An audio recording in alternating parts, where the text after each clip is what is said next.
Good afternoon and welcome to our regular council meeting for Monday, September 15th, 2025. I'll call the meeting to order at 5 p.m. First item on the agenda item 1.1, the Land Acknowledgement. The town of Coldell acknowledges that we are gathered on the lands of the Blackfoot peoples of the Canadian Plains and pays respect to the Blackfoot peoples past, present, and future, while recognizing their cultural heritage, beliefs, and relationship to the land. The town of Coldell is also home to Métis District 1 Foothills. Agenda item 1.2, Conflict of Interest Declaration, Pecuniary and Non-pecuniary. Are there any in the room this afternoon? None declared, thank you.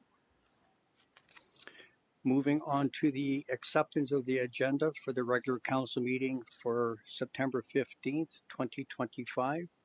Are there any additions or deletions to the agenda? I am going to be adding two items. First one, item 8.4, independent third-party review of the town and AUPE compensation proposals. And agenda item 8.5, monthly public reporting on financial impact of AUPE labor dispute. Seeing no other additions or deletions, could I get someone to make a motion that council adopt a regular council meeting agenda for September 15th, 2025 as amended? Councillor Pickering makes that motion. We'll call for the vote now electronically.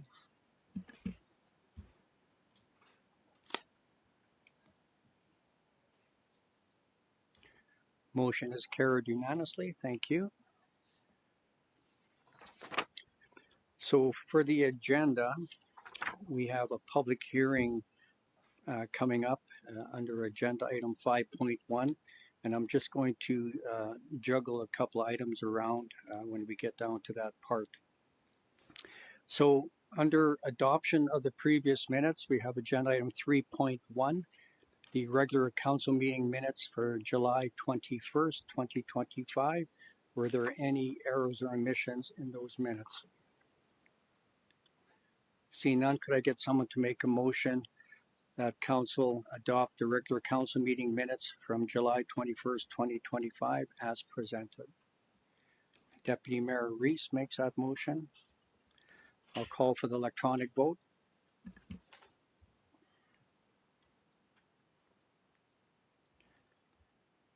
That motion is carried unanimously. Thank you. Moving on to agenda item 3.2, the special council meeting minutes from August 25th, 2025. Were there any errors or omissions in those minutes? Seeing none, could I get someone to make a motion that council adopt the special council meeting minutes from August 25th, 2025 as presented? Councillor Beekman makes that motion. I'll call for the vote.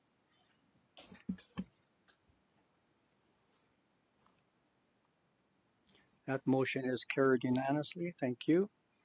Moving on to agenda item 3.3, the Committee of the Whole meeting minutes from September 2nd, 2025. Are there any errors or omissions in those minutes?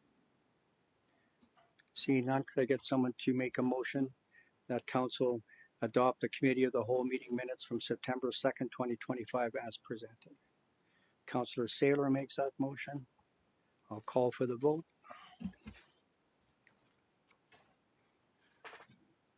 And those meeting minutes are carried unanimously.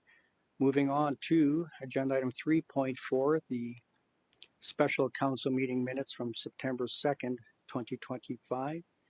Were there any errors or omissions in those minutes? Seeing none, could I get someone to make a motion that council adopt the special council meeting minutes from September 2nd, 2025 as presented? Councillor Chapman makes that motion. I'll call for the vote.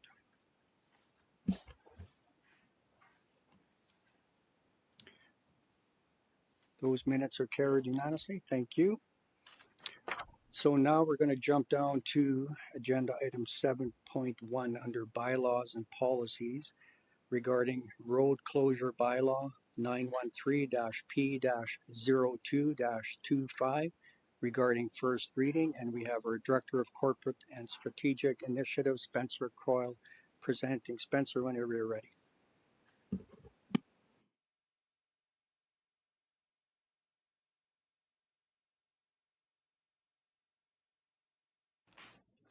Thank you, Mayor. And of the item before you right now is to present a road closure bylaw 913-P-02-25 with the intention to close a portion of road allowance in order to facilitate the relocation of roadway or undeveloped road allowance within the North Industrial Area Structure Plan. The purpose is the current road network requires realignment in order to facilitate the orderly development of the industrial lots in that area, resulting from the recently developed rail spur development within that area structure plan area.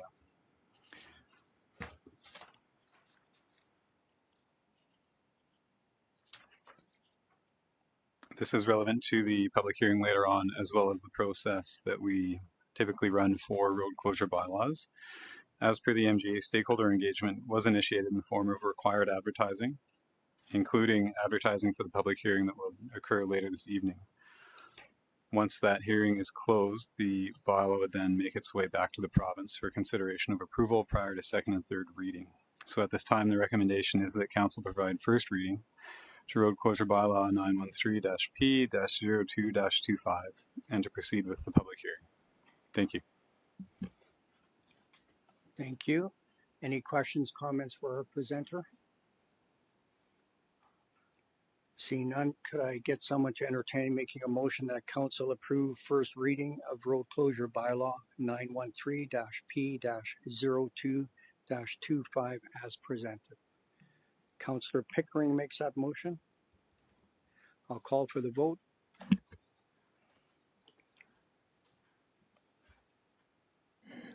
And that motion is carried unanimously. Thank you. Moving back up to agenda item 5.1. We have a public hearing regarding road closure bylaw 913-P-02-25. I'll call the public hearing to order at 5:07 p.m. And once again, Spencer, do you have anything further to add? Thank you, Mayor. I'll just reiterate again that once the hearing is closed, the purpose for which is to collect any public feedback on the bylaw in front of you this evening. But once the hearing is closed, the typical process would be to receive or request provincial approval. And then after that approval is granted and we obtain required signatures from the provincial level, we would bring the bylaw back for consideration of second and third reading after that time. And then just a little more specifically, as per the MGA, stakeholder engagement was initiated in the form of the proposed bylaw being circulated to the required referral agencies. It was also posted for 2 consecutive weeks in the Sunny South and to the town's online engagement portal on CivicKit. At the time of the writing of this report and up to and including today, no responses for feedback had been received. Thank you. And just for our viewers at home, can you explain a little bit further why we're closing this or requesting to? Certainly. So again, with reference to the development of the rail spur that took place over the past year and the required right-of-ways that had to be set aside for that, there is now a need to reorganize some of the space north of that new cold lot, including several of the lots that border east and west of what is currently the 14th Street Road Allowance right-of-way, which is shown as the hatch-marked area on the illustration at the back of the bylaw. So it's not that no further roadways would be developed after this is ideally closed. It's simply that new roadway running north-south would be relocated 2 lots to the west and would be named 16th Street. That's in the process of being registered with the province, including required utility right-of-ways and things of that nature. Thank you. I'll open it up to members of council. Any questions, comments? Councillor Avery. Yes, thank you, Mayor. Spencer, can you explain why we did first reading and the public hearing tonight? Because that's not our normal practice. We usually have a couple, 2 to 4 weeks in between that. Certainly. Through the chair to Councillor Avery, that's a great question. And In a typical rezoning process where we're going from one property zoning to another, we would want to follow that method of having the 2 to 4 week break in between first reading and the public hearing. In checking with our Director of Growth and Investment, it's been the norm in the recent past for road closures only to do first reading and the public hearing at the same time, given the connection to having to send that up to the province for sign off and then bringing it back for second and third. So different processes because of slightly different contexts. Any other questions, comments for our presenter? Seeing none, I'll ask council if they have sufficient information to make a decision on road closure bylaw 913-P-02-25. I'll declare the public hearing closed at 5:11 p.m. Thank you, Spencer.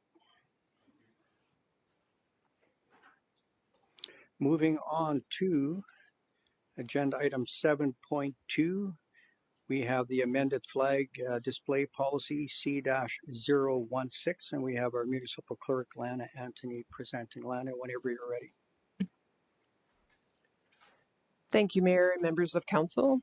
The report before you today is presented as an amendment to the current flag display policy that would formally permit the fire hall department to lower flags in honor of current or former members of the emergency services personnel, regardless if they passed in the line of duty or not. This recently came about that two long-standing volunteers with the fire department, having served 18 years and 32 years respectively, had passed away, and the fire chief, in consultation with the emergency services committee, had suggested that the flag policy be amended so that these former members could be honored in their passing. The amendment in the attachment in the policy is specific to the fire hall flags and would be specific to that location only. I'm happy to answer any questions council may have. Thank you. I'll open up members of council. Any questions, comments?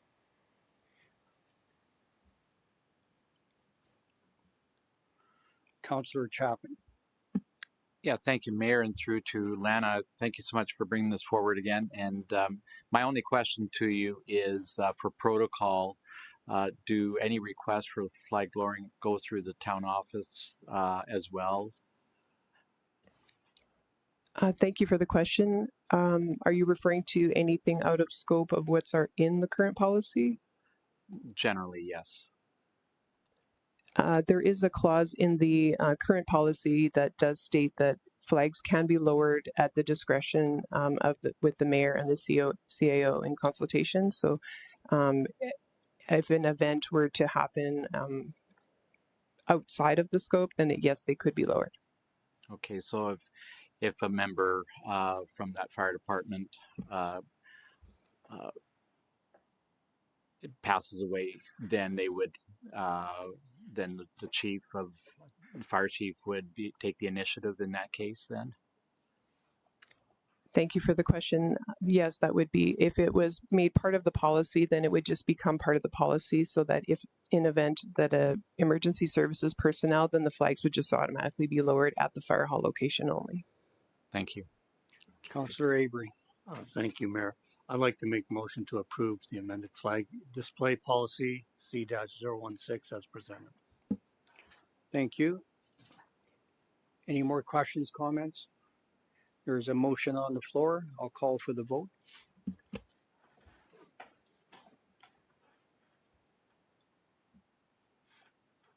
Motion is carried unanimously. Thank you. Moving on to agenda item 8.1. We have the 2025 Community Event Calendar Working Group. And again, we have our Municipal Clerk, Lana Antony, presenting on that agenda item. Lana, whenever you're ready. Thank you, Mayor. I'm presenting tonight on behalf of my colleague, Jonathan Wensveen, who's gone to a lot of work preparing this report. The report before you is the 2025 Community Event Calendar, and it is a proposed working group. Jonathan worked last year on this and created a working group committee, which comprised of 2 or 3 council members and gave an opportunity for council to chime in on any community events that are happening throughout the year. I can also add that this calendar, once the organizational meeting happens on October 27th, which will determine all of the council meeting dates at that time. So then these two calendars will be added together to have one all-encompassing calendar that would include community events as well as any council meeting dates as well. So it might be a better resource at that time. I'm happy to answer any questions council may have. Thank you. Any questions, comments? Deputy Mayor Reese. Thank you, Mayor Van Rijn, and through to Lana. I'm just curious about with the election year being this year, if we appoint people and then the election comes and certain people aren't on or different people come on, how is that going to work? Will we have to amend this appointments here, these appointments? Thank you for the question, and that's a very valid point. I would suspect, speaking on behalf of John at this point, but because he's asking for a committee now, the committee would start working on it now, leading up to the election. And so I'm assuming that probably most of the decisions will be made by that time, so that, should the next council wish to change some dates, that can be done at any time, but at least it would be a groundwork moving forward for the next year. Thank you. Thank you. Any further questions, comments? So I'll let my name stand on that committee as well. Is there anybody else that wishes? Deputy Mayor Reese, you have opportunity for one more member of council to participate. A lot of the meetings will be happening during daytime hours, so that may affect availability for some members of council. So we have 2 members, and Councillor Chapman is the third one. Okay. Thank you, everyone. Moving on to agenda item 8.2, subdivision approval time extension request. Apologies. Could we pass a motion to that effect? I'm sorry, my apologies. My apologies. So there's Councillor Chapman, you want to make a motion that yourself, Deputy Mayor Reese, and myself will be the members of the working group for the community events calendar. Thank you. I'll call for the vote.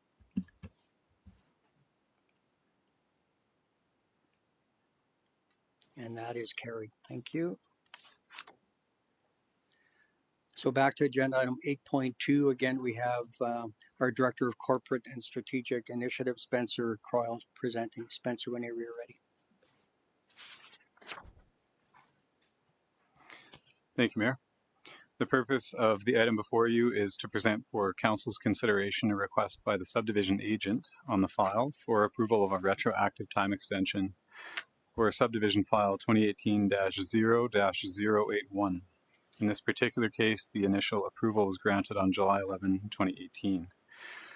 Generally speaking, the one-year limit on subdivision approvals in the same way or similar way as development approvals is grounded in the idea that municipalities' needs, plans, and functions are likely to change over time.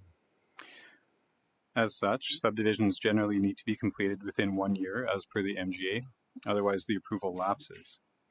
However, given that these lands are within the recently annexed area and are unlikely to be a part of near-term urban-style development, administration has considered the application and determined the approval is fundamentally in line with existing requirements for the area, and note that it is unlikely reapplication would result in a different decision than the one already provided. Further, the applicant has a purchase agreement in place for the transfer of the subject parcels and has noted that time is of the essence with respect to the finalization of that transaction. The recommendation for this item is that Council approve a single retroactive time extension to allow for the finalization and registration of Subdivision 2018-0-081. I'm happy to answer any questions Council may have. Thank you. I'll open up to members of council. Questions, comments? So the decision options are before you as part of your agenda package. Option 1, that council approve a single retroactive time extension to allow for the finalization and registration of SUB 2018-0-81, or option 2, refuse a request to grant a time extension and ask the applicant to reapply. Anybody care to sponsor one of those two options? Councillor Chapman. Thank you, Mayor. I'll move for option number 1. And just a question through to the presenter, Mayor. Do you have a timeline that this has to be finalized by? Through the mayor to Councillor Chapman, excellent question. Typically, an extension is granted for a period of 1 year. From this date? Correct. Okay, thank you, Mayor. I'll make the motion. Thank you. There's a motion by Councillor Chapman that council approve a single retroactive time extension to allow for the finalization and registration of SUB 2018-0-081. I'll call for the vote.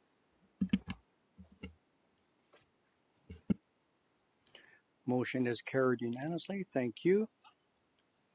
Moving on to agenda item 8.3, Emergency Advisory Committee Terms of Reference. We have our Director of Protective Services, Clayton Rutberg, presenting. Clayton, whenever you're ready.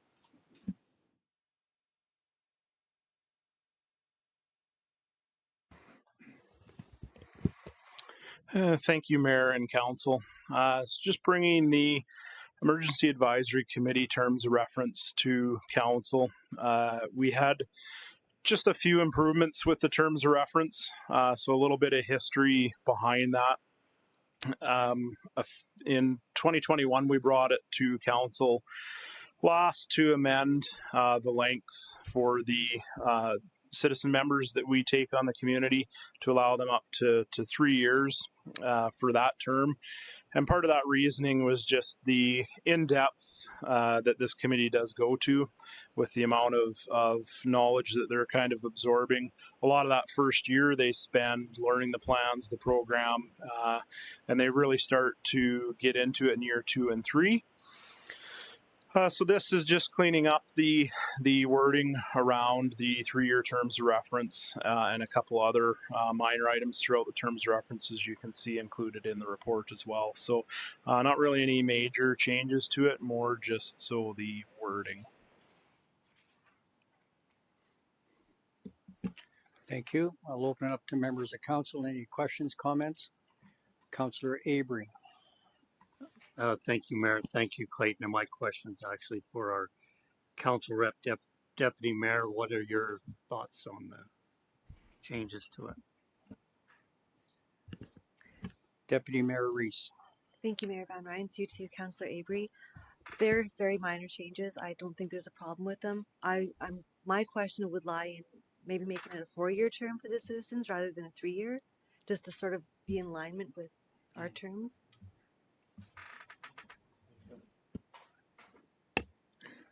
Clayton, did you want to respond to Deputy Mayor Reese's comment? Yeah, I don't think there would be anything wrong with that at all. I think the biggest thing of the citizen members in the past is just the 1 year was too short, and I think that 4-year would also be appropriate. I don't think there would be anything wrong with that. So you care to make that a motion amendment? Yes, I will make that a motion amended. Thank you. And do you care to sponsor that resolution as well? Yeah, I'll make a motion that council approve and direct administration to make the changes to the Emergency Advisory Committee Terms of Reference. And just add in the length of term. Yes, to 4 years for citizen representatives. Thank you. There's a motion on the floor by Deputy Mayor Reese. I'll call for the vote.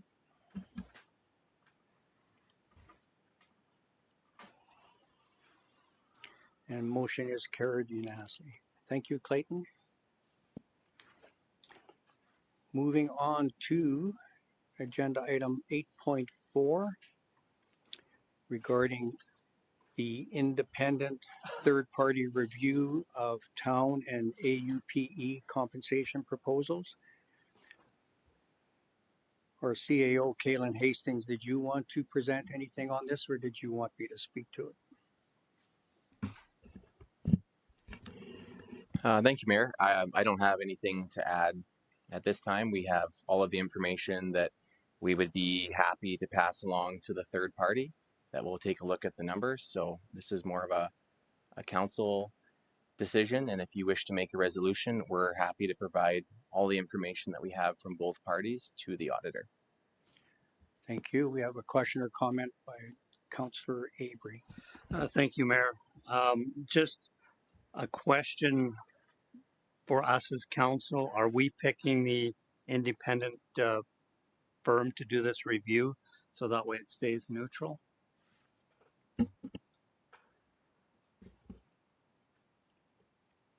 Yes, we're going to be using a third party company other than the company that we currently use for our audits. Councillor Beekman. Thank you, Mayor. Through to the CAO. What would a turnaround timeline look like for an audit like this? This, it remains to be seen. It's not like we've made any inquiries at this stage. So I don't think the scope of work itself is going to take that much time for a firm. You're likely going to spend more time in the procurement process trying to get someone lined up than the actual time it will take to analyze the different spreadsheets and the corresponding proposals from each party. So it's a little difficult at this stage.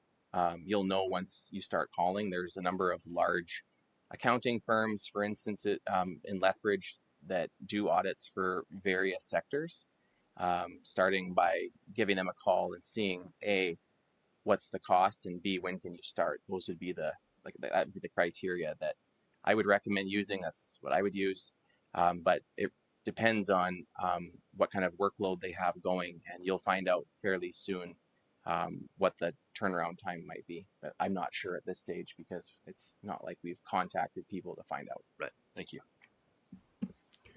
Thank you. So the motion for this request is that council directs administration to engage an independent third-party auditor to review both the town's most recent offer to AUPE and AUPE's most recent counterproposal and prepare a report calculating the true percentage increase associated with each position.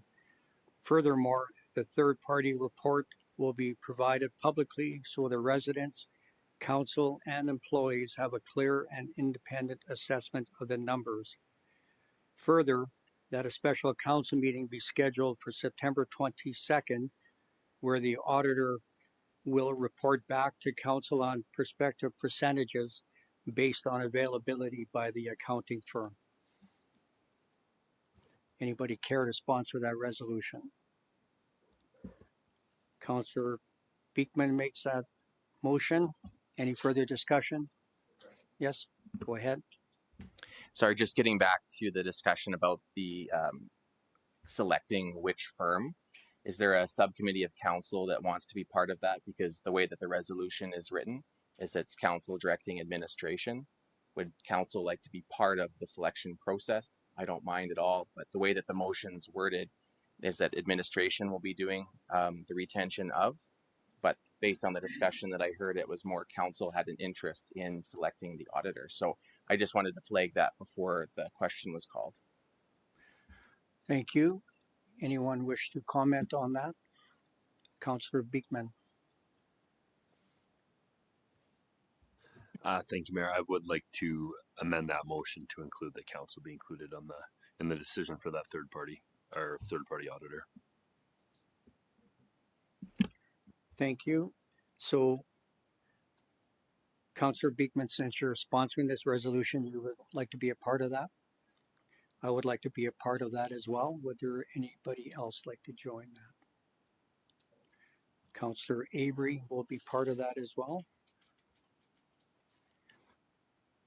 And to our municipal clerk, have you captured the intent of that?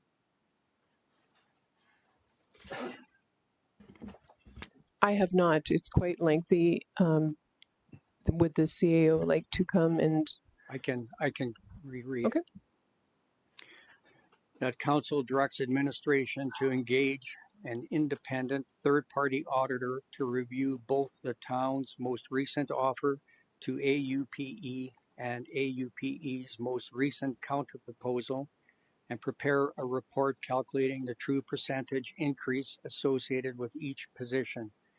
Furthermore, the third-party report will be provided publicly so that residents, council, and employees have a clear and independent assessment of the numbers. Councillors Beekman, Avery, and Mayor Van Rijn will work with administration to choose the auditor.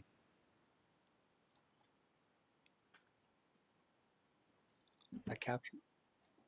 Yeah, just a question, Mr. Mayor. Is there a written copy that our municipal clerk could be provided? Because for additions like this, one of the things that we have to do with the electronic voting is to type in the resolution. And so Yes. I know our municipal clerk can type 200 words a minute, but still that's just a lot of detail. And if you had, for example, a written copy of that sponsored resolution, that would just help her get that loaded into the system, if that's okay. Thank you.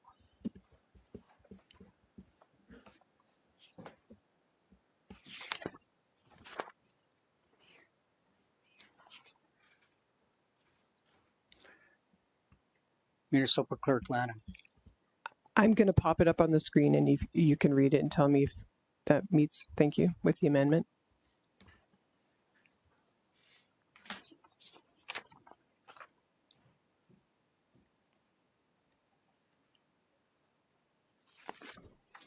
And while we're waiting for that, back to our CAO, the special council meeting that I referred to earlier, would that still be necessary, or would that be just to discuss the proposed auditor that we might choose? To answer your question, Mayor, it would, the special council meeting can only go forward if the firm is able to conduct the work with that kind of a turnaround. So I think what I would do is recommend that either it happens on the 22nd, pending the availability of the auditor. And I believe I heard that qualifier in the resolution, so you're covered. But I'm just preparing you that starting tomorrow, let's say, the phone call starts, the inquiries start being made. We'll find out what the availability is for the different firms that are qualified to do this work. And that can be the goal. I just want to caution that it really depends on schedule, but we understand that there is some urgency, and when we meet with the three councillors to make these inquiries with our finance team, then we'll find out quickly the feasibility of the 22nd as the date for them to present the results. Okay, thank you. So I'll leave that as part of the motion, that a special council meeting be scheduled for September 22nd. Lana, how did you make out with that? Thank you, Mayor. I added in pending availability, so I'll pop it up on the screen again. Thank you. Any questions, comments? I'll give everybody a moment to reread that, and then we'll call for the vote, please.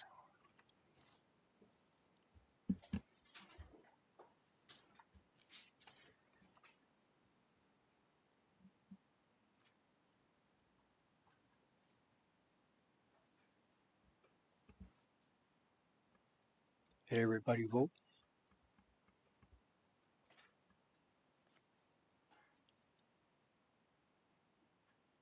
That's carried unanimously. Thank you. Then moving on to agenda item 8.5, the monthly public reporting on financial impact of AUPE labor dispute. And I'll ask our CAO, Kaylin Hastings, to present on that, please. Thank you, Mayor. Council had requested that monthly reporting take place to itemize the different expenses as well as the savings of the ongoing dispute, so that council and the public could see what the full cost was of the post lockout era. And so this is something that we would be able to facilitate on a monthly basis to provide council with any expenses that are specific to the dispute, as well as any savings that are specific to the dispute. And we can provide a monthly update on, where we're at all in, that both the expenses as well as the potential savings. So once we have a resolution like this from council, we will provide instruction to our finance department to do cost accounting for these items in the post-lockout. Thank you. Any questions, comments from members of council? Councillor Avery. Thank you, Mayor. My question's for Kaylin. So we should be able to have those expenses, so the costs and the savings, if there is savings, by which date of the following month? Through to Councillor Avery, this is something that we've already began tracking. The reporting mechanism where it's once per month, like that is something that I'm hearing from council that we can certainly incorporate into our council meeting schedules. But in terms of the tracking, that is something that we've already started doing internally ever since this started. So I don't see any issues with, say by the end of the month of this month that we can provide the first update to council. The only thing that I'll mention is that we don't have a council meeting on September 30th. That is a Tuesday. But how and when we present that, I'm happy to take some direction, but we are already starting to track the information, and it's just a matter of formalizing that and itemizing the information on both sides of the ledger sheet. And then we can present that at a forum and a schedule that's agreed upon by council. Thank you. Any further questions, comments? Councillor Pickering. Run through to our CAO. Can we not have it on October 6th, our last council meeting? We certainly can do that on the 6th. That would be the next meeting, the 22nd. That would be potentially a special meeting, not quite the end of the month. There's also the 29th or the 30th if you wanted to move the meeting of the 6th, but we're happy to accommodate whatever schedule works best for council. Thank you. So we'll have a conversation to see as far as the workload to get this all put together, and then we can decide and give lots of notice of the meeting. With that being said, I'm looking for someone to sponsor a resolution that council directs administration to prepare and present at the end of each month a public report detailing the costs incurred and the savings realized by the town of Coaldale as a result of the labor dispute. Furthermore, that the report will be provided publicly so that the residents, council, and employees have a clear and independent assessment regarding the financial impact of the ongoing standoff.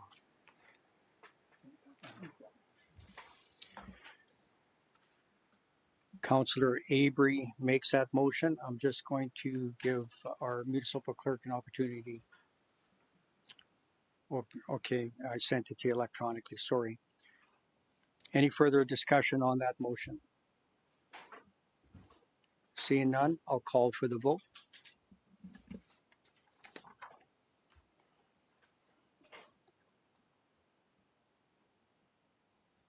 Motion is carried unanimously. Thank you. Moving on to departmental reports, agenda item 9.1.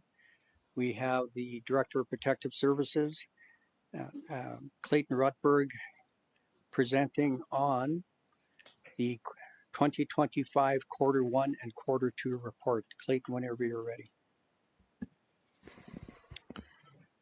Thank you, Mayor and Council. So Protective Services quarter 1 and 2 report. We did have a fairly busy quarter 1 and 2 this year, keeping a little bit ahead of where we were last year.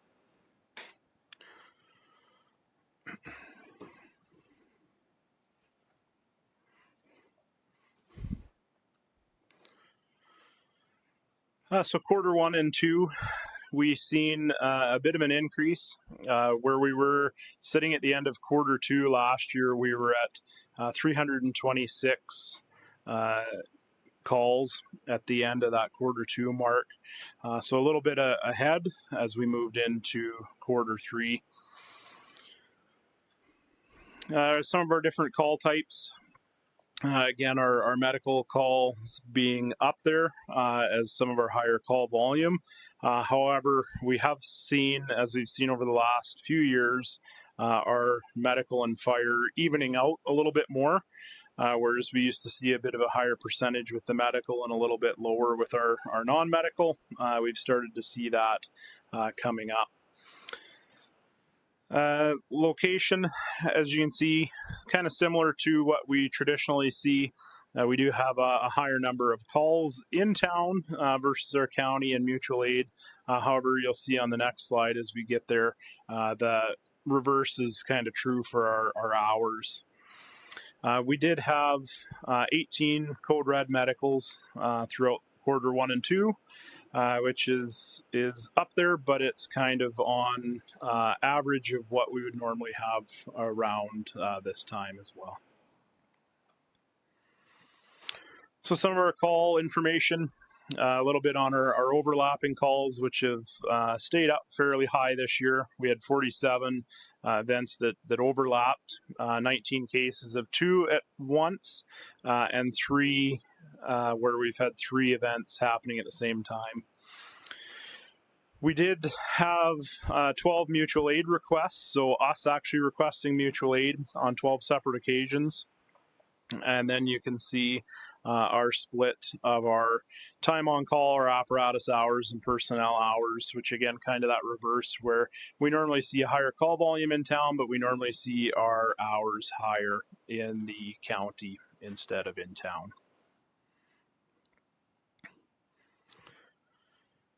On the fire prevention side, we've had quite a few events already this year. We tend to see quite a few tours and stuff when school's coming to a wrap, as well as quite a few smoke alarm replacements this year compared to some of the other years. Not that 8's a high amount, but we've seen quite a few more this year. 13 facility plan reviews, and this is where we're touring facilities, going over their emergency response plans, making sure their information's up to date and that we have all the accurate information on those facilities as well in case we respond there. And then kind of an average amount of food truck inspections as well for us. As you can see, our investigation's a little bit higher in the county than in the town right now, but kind of average for this time of the year as well. Our training in quarter 1 and 2, kind of a focus on the first half of the year has been recruits. We had a recruit class of 10 new recruits, which we had tons of applications as well. Probably more than double the applications of what we actually recruited. So again, pretty good for recruitment, as well as a few focus on some of our normal training areas to make sure our firefighters keep up their skills.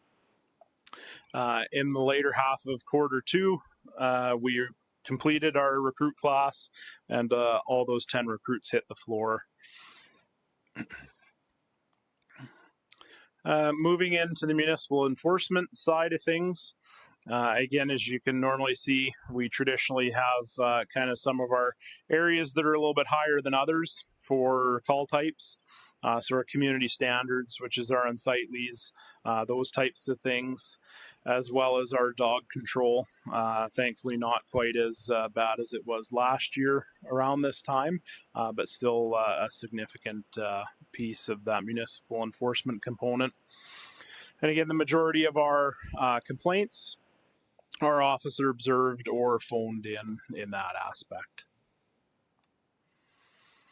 Just a brief summary of our photo radar, but we've had 11 locations enforced around town throughout quarter 1 and 2, resulting in 1,116 tickets, with our average speed being 14 kilometers an hour over the speed limit, keeping in mind that that's in 30-kilometer-an-hour zones as well.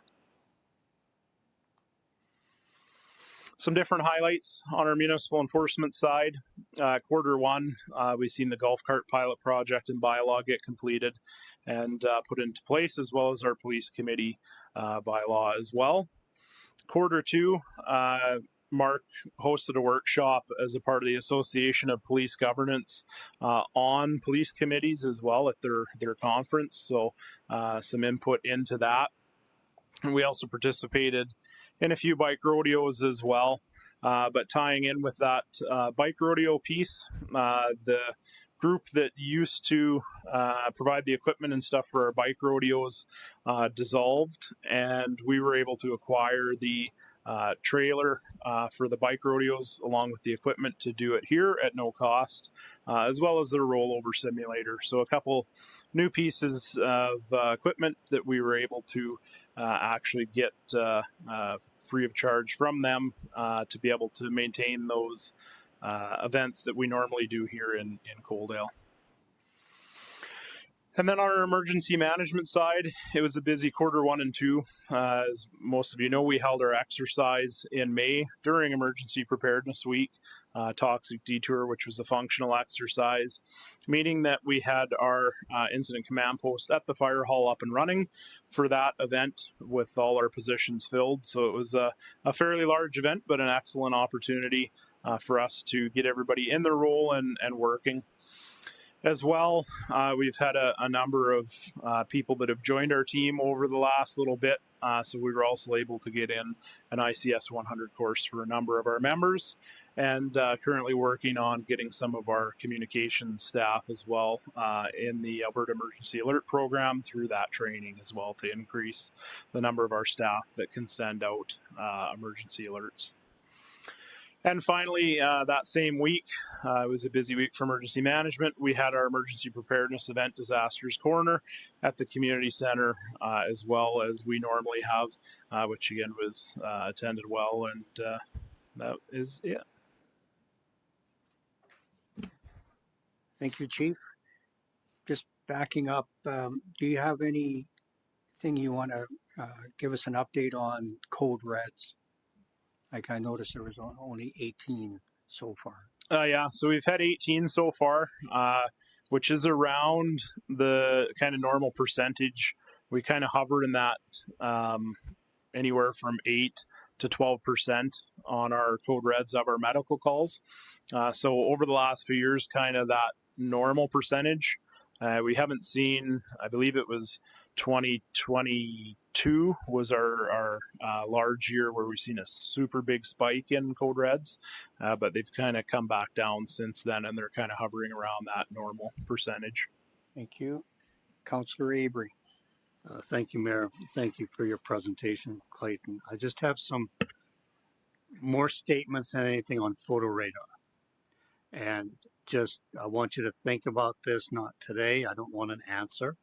So 147,000 that we've sent out, 40% goes back to the province, so approximately 88,000 for Coaldale. But we were told we can't send our tickets out for 3 months, 4 months because of the postal dispute disruption in their labor. So if this is truly a safety mechanism and I get a ticket 4 months later in the mail, I'm not going to remember driving down 845 through Coaldale 4 months ago. So I want you to think, is this truly a safety measure? Why we have this function in our community? Thank you. Thank you. And you don't have to answer that question. We'll have that discussion at another time and date. Another question I had for you, why did the organization that looked after the bike rodeos dissolve?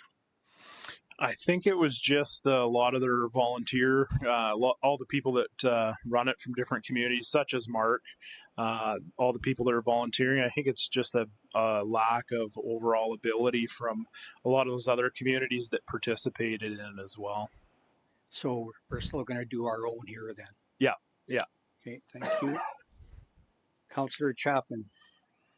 Thank you, Mayor, and thank you, Chief, for your presentation. My question to you is with regards to the golf cart pilot project, and would you be able to give us a bit of an update as to a number as to how many have registered, that sort of thing? I noticed that there was one infraction that you displayed here, but I'd be interested in the numbers of people that were registered. Yeah, and I'm not 100% sure on the numbers that have registered. We can include that when we do come back with our Q3 as well. But yeah, just the one infraction so far that we've had. Thank you. Any further questions, comments? Thank you, Chief. Oh, Deputy Mayor Reese has a comment. Thank you, Mayor Van Rijn. Thank you, Clayton, for your report. I was just going to make a motion that Council receive the Protective Services 2025 Q1 and 2 report for information. Thank you. I see no further discussion. I'll call for the vote.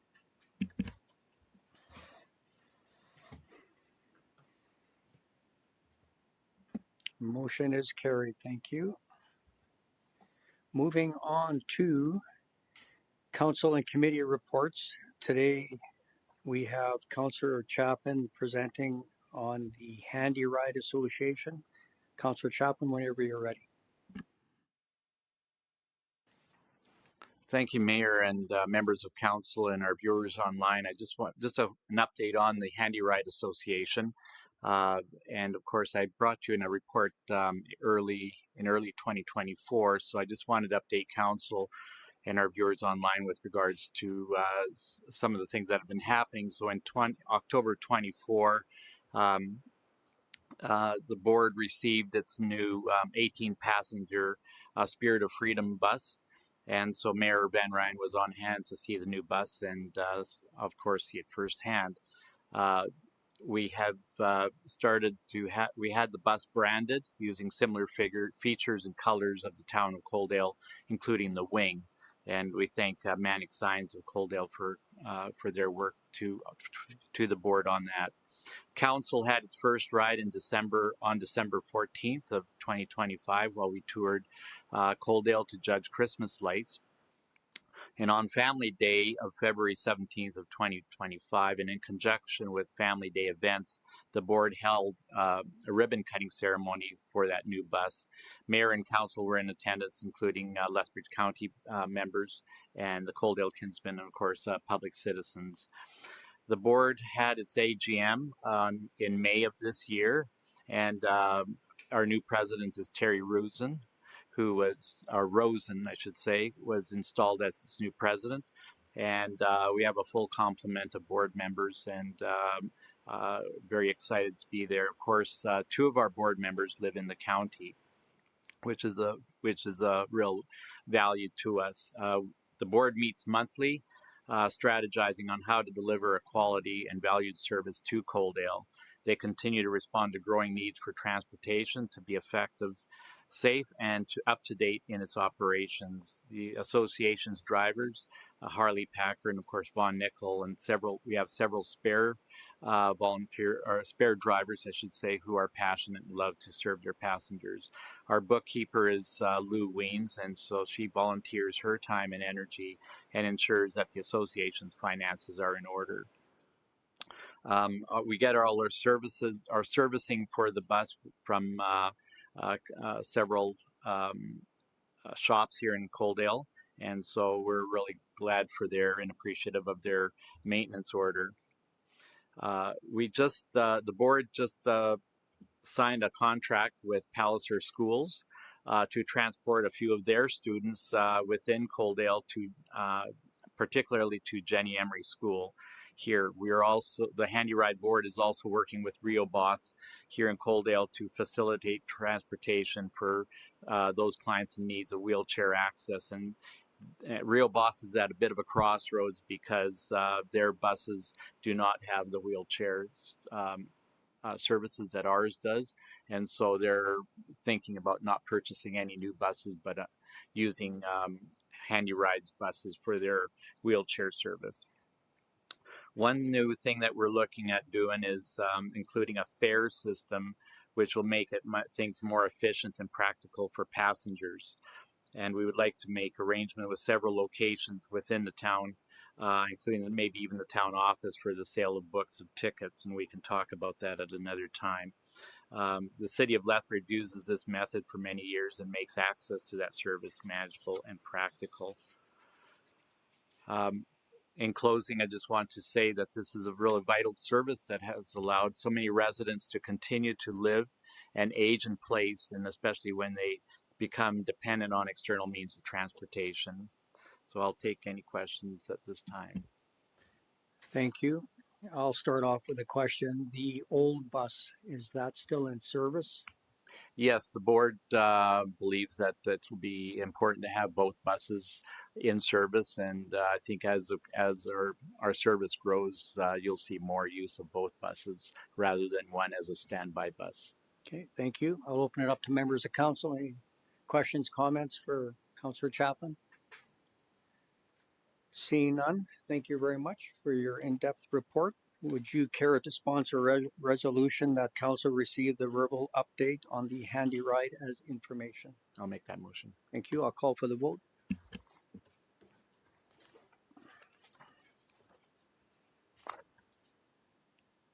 And that motion is carried. Thank you. Moving on to information items. 12.1, Municipal Affairs Minister Dan Williams regarding the Canada Community Building Fiscal Framework funding announcement of August the 8th, 2025. Any questions or comments on that one? Moving on to the Coldell and Regional Pet and Animal Wellness Society, PAWS, meeting minutes from July 15th. Are there any questions, comments on that one? Moving on to 12.3, the Coldell Library newsletter and calendar for September and October 2025. Any comments, questions on that one? And finally, agenda item 12.4, the MLA Grant Hunter report for Mayors and Reeves meeting of September the 5th, 2025. Are there any questions, comments on that one? Seeing none, could I get someone to make a motion that council receive items 12.1 to 12.4 as information? Councillor Beekman makes that motion. I'll call for that vote.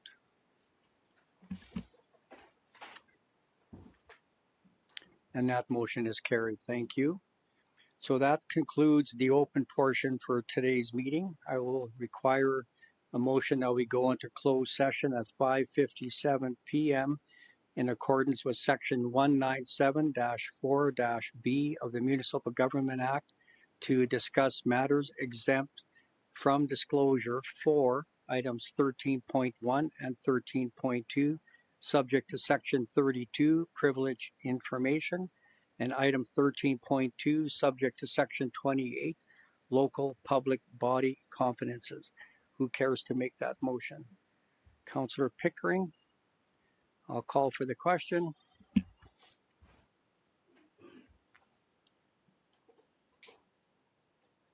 And that motion is carried. Thank you. We'll take a 10-minute break.